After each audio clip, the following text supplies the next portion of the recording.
One thing we know for sure, every single person on Delmarva has a story to tell. Something we've learned along the way is that these are countless people, our neighbors, whose stories have the power to inspire us, to motivate us, even change us. Yeah, and Mike Hall is one of those people. He's been on the show in the past. Mike is the world's strongest drug-free man, but that all nearly came to an end when he suffered what's known as the Widowmaker heart attack with only a 6% chance of survival. You can probably figure out why they call it the Widowmaker. But Mike pulled through, and nearly 4 years later, he is now thriving. 102.5 WBOC's Corey Phoebus shows us his story, as well as, he's also looked up to Mike nearly all his life. And if you know Corey, then you know that he too enjoys spending time in the gym. So it was absolutely no problem for Corey to recently meet up with Mike to hear more about his story. So they let me out of the office for a little while, and surprise, surprise, I came to the gym. But today it's a little bit different because I get to sit down and talk with childhood idol and the strongest drug-free man in the world, Mr. Mike Hall. First off, Mike, I just want to say thank you so much for taking time. I remember hearing about you as a kid, growing on up, just seeing your life journey. And if you don't mind, I'd just like to talk to you about from the beginning on up to where we're sitting right here. Sounds good, Corey. Let's go for it, bro. Okay, so let's start back when you were born. What year were you born? I was born in 1956. And you are a Delmarva resident. You Yes. born in Lewis, Yeah, man. grew up right in Dagsboro, Yeah, Dagsboro, Delaware. Delaware. and you grew up a little bit to realize that you had a passion for lifting weights, but you had seven brothers and sisters, which was a Right. little tough to afford Yeah, it weights. was, yeah. So you went old school method, you're lifting car rims, you're lifting cement blocks, just a way to get that resistance to get stronger. And at a very young age, you made a very important decision that you would then carry out for the rest of your life. Yes, yes. What decision was that? Well, that decision was to stay drug-free. Be the Okay. best in the world and drug-free. When I first started, I realized that people were using steroids. So I went in the Marine Corps. When I went in the Marine Corps, that's when I found out about anabolic steroids. And when I went there, the drill instructor wanted me to take steroids. And because I refused, he told me, well, then guess what? You'll never become a champion. You'll never become anybody. That's what started the whole thing, Corey. And you started putting up real numbers. You started putting Yeah. up numbers that Yeah.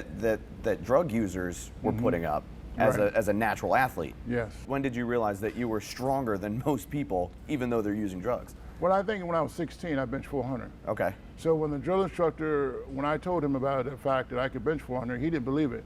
That right there let me know that guess what? They don't see what's going on. As you know, I'm a Christian. I've seen the Bible. I've seen Samson.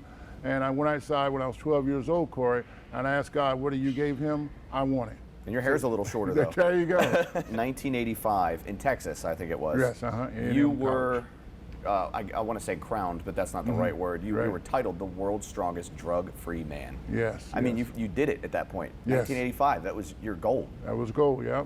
You're done. Yeah, that was it. So from there, you decided to continue on with the drug-free aspect of your life, but then to proclaim drug-free to all of the youth because you and I talked a little bit before about these kids that don't think they can make it unless they're using drugs. Yeah, they're really, they're just constantly bombarded by stuff on YouTube and suggestions, whatever. So my goal, my biggest goal was I made two vows, Corey. Number one, I made a vow to God that if He allowed me to be the best in the world, and that I would never use drugs. But guess what? When you make a vow to God, you know what? You can't. You're scared. And I made another vow, a very important vow, that I would never let the young people down.